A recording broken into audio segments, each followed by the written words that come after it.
आप देखते भी होंगे कि अगर किसी को भूख नहीं लग रही खाने का समय होने पर भी, और कई दिन तक ये अगर प्रोसेस चले, तो हम डॉक्टर के पास जाते हैं और कहते हैं पता नहीं डॉक्टर साहब मुझे क्या हो गया है, मुझे आजकल भूख नहीं लगती है।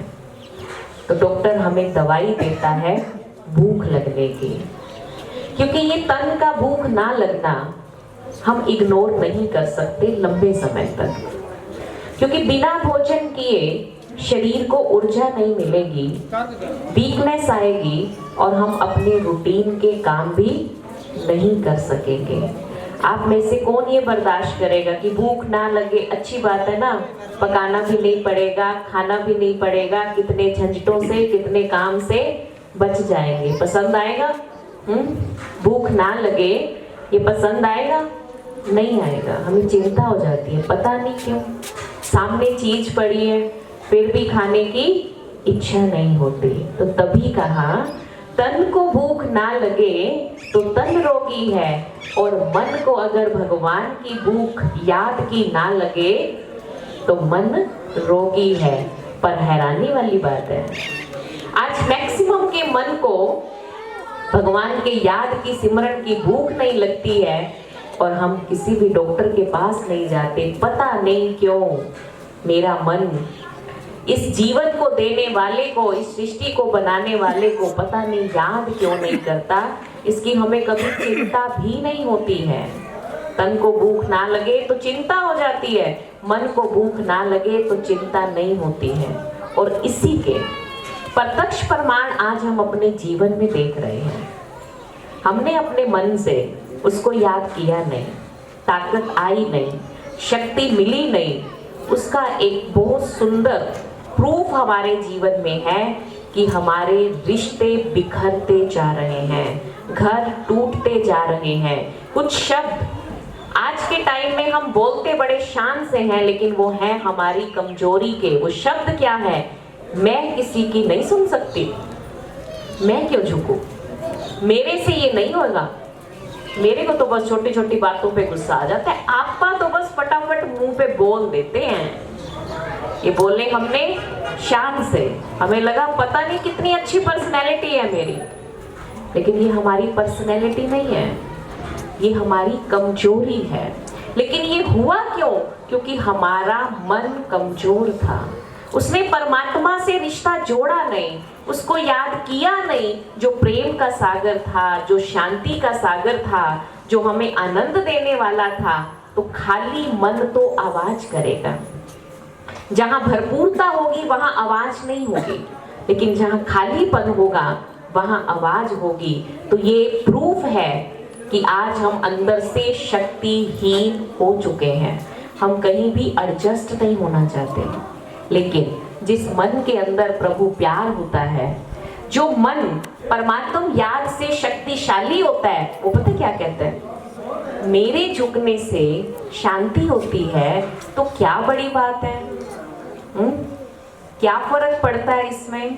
भक्ति में एक बहुत सुंदर गीत गाते थे, आप सबने भी गाया होगा, सुना होगा। नीवा होके चल वे बंदिया, नीविया नु रब मिलदा, जे तू नीवा हो जावे ता रब तेरा ते दूर रखदा। तो कितना सहज उपाय है। और अपने इस अहंकार के कारण हम क्या करते रहते हैं? ईश्वर से दूर होते रहते हैं। कहते हैं जहाँ ईगो आ जाता है, ईगो के आते ही गॉड जो है वो आउट हो जाता है, क्योंकि अहंकार वाले के सामने भगवान कभी टिकता नहीं है। तो क्यों ना हम कुछ ऐसा प्रोग्राम बनाएं जो हम अपने मन को शक्तिशाली बनाएं, अपने मन को परमात्मा से जोड़ें और उसके अंदर शक्ति भरें। उसके लिए दो बातें अक्सर सुनने को मिलती है। पहली बात नहीं है, दूसरी बात कुछ लोग कहते हैं बहन जी जैसे तैसे करके समय निकाल लें, पर मन लगता तो नहीं है। समय निकाल भी ले, बैठ भी जाएं, पर ये मन लगता तो नहीं है। अब इस मन को लगाना है, लेकिन लगाने से पहले इसको बिठाना है। जब हम इसको बिठाना शुरू कर देंगे तो ये लग जाएगा। एक छोटा बच्चा स्कूल जाता है, हम उसको स्कूल भेज रहे हैं, वो बड़ा नटखट बच्चा रोता चिल्लाता हुआ स्कूल जाता है, फिर भी हम उसको स्कूल में भेजते हैं, चाहे वो बच्चा कितना भी अपने माँ बाप का लाडला क्यों ना हो। लेकिन कोई पेरेंट ये नहीं कहते मैं अपने बच्चे को रोता हुआ नहीं देख सकती, नहीं जाता तो ना जाए स्कूल, क्या फर्क पड़ता है, अनपढ़ ही रह जाएगा, वैसे भी कौन सी हमारे पास धन की कमी है, इसके लिए तो बहुत है। करेगा कोई ये बर्दाश्त? नहीं। उसको रोता हुआ देखना मंजूर है, ये स्कूल जाएगा, हम उसकी टीचर को भी कह के आएंगे मेरे बच्चे को ये चॉकलेट देना, ये टॉफी देना, ये टॉय देना, इसको ये पसंद है, इसको ये खाने को देना, ऐसे करना, फिर इसका स्कूल में मन लग जाएगा। और हमें ये भी पता है कि ये बच्चा जाते ही स्कूल में पढ़ने नहीं लग जाएगा। लेकिन हम क्या कहते हैं, कई कहते हैं छोटे छोटे बच्चों को स्कूल क्यों भेज रहे हो, क्या कहेंगे, बैठना तो सीख जाएगा। तो पहले वो क्या करता है, बैठना सीखता है, फिर क्या करता है, पढ़ना सीखता है। हम अपने आप से पूछें, क्या हमने अपने मन को बैठना सिखाया है? 2 दिन बैठे, छोड़ो इससे अच्छा काम ही करते रहते हैं, लगता तो है ही नहीं मन। अरे आप बैठेंगे तो मन लगेगा, पहले इस मन को बैठना सिखाओ। कहते हैं ईश्वर पर विश्वास इतना रखो, इतना रखो, इतना रखो कि आपके विश्वास को देख करके भगवान का भी सिंहासन डोल जाए। तो जब आप रोज उसके ध्यान के लिए एक निश्चित समय पर बैठेंगे, वो ऊपर बैठा नहीं सोचेगा कि ये मेरा बच्चा रोज मेरे लिए बैठता है, आज तो मैं जाऊं। बोलो, वो नहीं सोचेगा कि आज तो मैं जाऊं।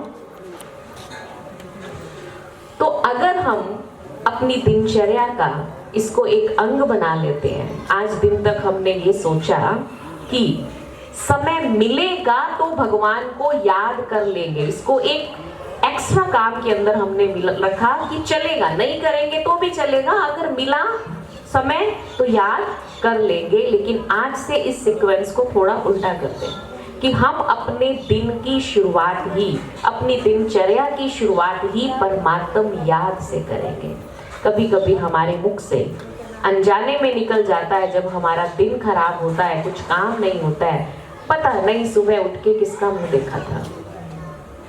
तो सुबह उठ के उसका ही मुंह देखो, उसका ही नाम जपो, तो ये कहने की नौबत ही नहीं आएगी कि पता नहीं किसका मुंह देखा था, क्योंकि हमने तो जिसका मुंह देखा वो सत्यम शिवम सुंदरम था।